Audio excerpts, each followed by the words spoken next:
এটা ছিল আরজুর দ্বিতীয় জন্মদিন। প্রথম জন্মদিনে ও এতটাই কেঁদেছিল যে ওকে দিয়ে কেকটাই কাটানো যায়নি। তাই এবারের জন্মদিনে একটু চিন্তায় ছিলাম যে কেকটা কাটেই কি না।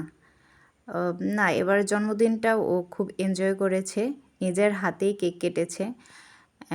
কেক কাটার সময় ওর প্রিয় গোবিন্দ দাদা, কৌশিক দাদা, পুচকু দাদা, গৌর দাদা এবং ২১ দাদা ছিল। কেকটা ওর নিজের পছন্দ করা। কেকটা কেনার সময় ও নিজে পছন্দ করেই কিনেছে। বেলুনের সারপ্রাইজটা একটু অন্যরকমভাবে দিতে চেয়েছিলাম, কিন্তু সেভাবে দিতে পারিনি, কারণ আমার কাছে ওরকম অ্যারেঞ্জমেন্ট ছিল না। যেভাবে পেরেছি সেভাবেই দেওয়ার চেষ্টা করেছি। মোটামুটি খুশি হয়েছে।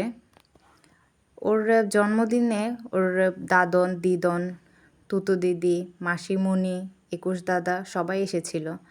কিন্তু ওর কোনো পিসিমণি আসতে পারেনি, কারণ তারা একটু দূরে থাকে এবং ব্যস্ত। খাওয়া দাওয়া এবং আশীর্বাদ শেষে একটু নাচ গানের মাধ্যমে আনন্দ করা হয়েছে। ও এবং ওর ২১ দাদা, তুতু দিদি, দাদন সবাই একসাথে ওর প্রিয় লুঙ্গি ডান্স এবং ট্যাঙ্গে ট্যাঙ্গে গানের সাথে নাচানাচি করে। ও একটা বৈশিষ্ট্য পেয়েছে কিছুটা ওর দাদনের কাছ থেকে।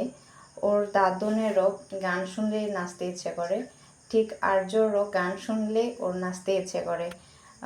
দেখা যায় যে খাওয়ার সময় যদি গান বাজে, খাওয়া ফেলে রেখে নাচানাচি করা শুরু করে দেয়। ও নাচতে খুবই পছন্দ করে, গান শুনতেও খুব পছন্দ করে। তো এভাবে জন্মদিন শেষে আমরা এক জায়গায় ঘুরতে যাই, তাঁতিয়র ব্রিজের এখানে, যেখানে কংস নদী বয়ে চলে গেছে। খুব সুন্দর ছিল বিকেলটা, চারদিকে জলে পরিপূর্ণ, সুন্দর ছিল আকাশটাও। আমাদের সাথে ঘুরতে যায় ওর প্রিয় তমা দিদি, সিজা ভাই। আসলে সিজা ভাই ডাকটা আমরা কেউই ওকে শেখায়নি, ও নিজে থেকে এই ডাকটা শিখেছে। ওখানে গিয়ে ওরা ছবি তোলে এবং ফুচকা, দই এসব খাই। তারপরে কিছুক্ষণ ঘোরাঘুরি করে বাড়িতে ফিরে আসি।